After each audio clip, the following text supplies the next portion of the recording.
ಯತೀಂದ್ರ ಅವರು ಅವರ ತಾಯಿಗೆ ಹೋಗಿ ಕೇಳಬೇಕು.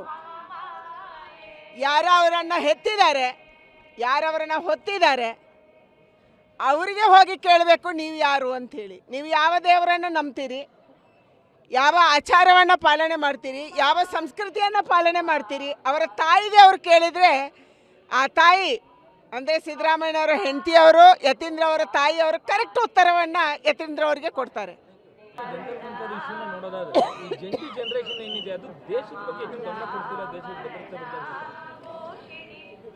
ಯಾವ ಜನ್ಜಿ ಪಾಪ್ಯುಲೇಷನ್ ಇದೆ, ಇದೊಂದು ಹೊಸ ಜನರೇಷನು.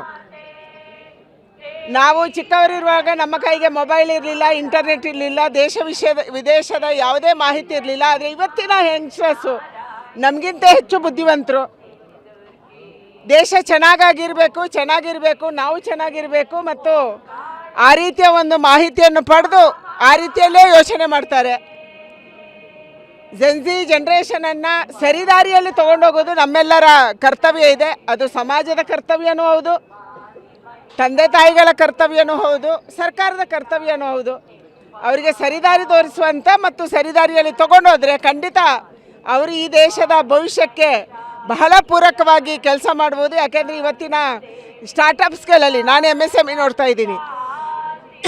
ಯಾರು MSMEಯಲ್ಲಿ ಸ್ಟಾರ್ಟಪ್ ಮಾಡಿದ್ದಾರೆ, ಇಂಥ ಬುದ್ಧಿವಂತರು, ಕಲ್ಪನೆ ಮಾಡ್ಕೊಳ್ಳೋಕ್ಕೆ ಸಾಧ್ಯ ಇಲ್ಲದಷ್ಟು ಬುದ್ಧಿವಂತರು ಮಕ್ಕಳು ಅಲ್ಲಿದ್ದಾರೆ. ಹೊಸ ಹೊಸ ಯೋಚನೆ ಮಾಡ್ತಾರೆ. ಆ ರೀತಿಯ ದೇಶಕ್ಕೆ ಪೂರಕವಾಗಿ ಅವರನ್ನು ತಗೊಂಡು ಹೋಗಬೇಕಾಗಿದೆ. ಬರ್ತಾ ಇದ್ದಾರೆ ದೊಡ್ಡ ಪ್ರಮಾಣದಲ್ಲಿ. ಆ ರೀತಿಯ ಮಕ್ಕಳು ಇವತ್ತು 2047ಕ್ಕೆ ವಿಕಸಿತ ಭಾರತ ಆಗಬೇಕು ಅಂದರೆ ನಾವು ಇದ್ದೀವಿ ಅನ್ನುವಂಥ ಮಕ್ಕಳು ಲಕ್ಷಾಂತರ ಕೋಟ್ಯಾಂತರ ಸಂಖ್ಯೆಯಲ್ಲಿ ನಮ್ಮ ದೇಶದಲ್ಲಿದ್ದಾರೆ.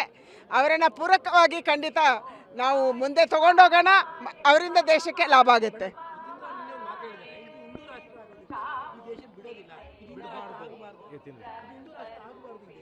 ಯಾರು ಯತೀಂದ್ರ ಅವರು ಅವರ ತಾಯಿಗೆ ಹೋಗಿ ಕೇಳಬೇಕು.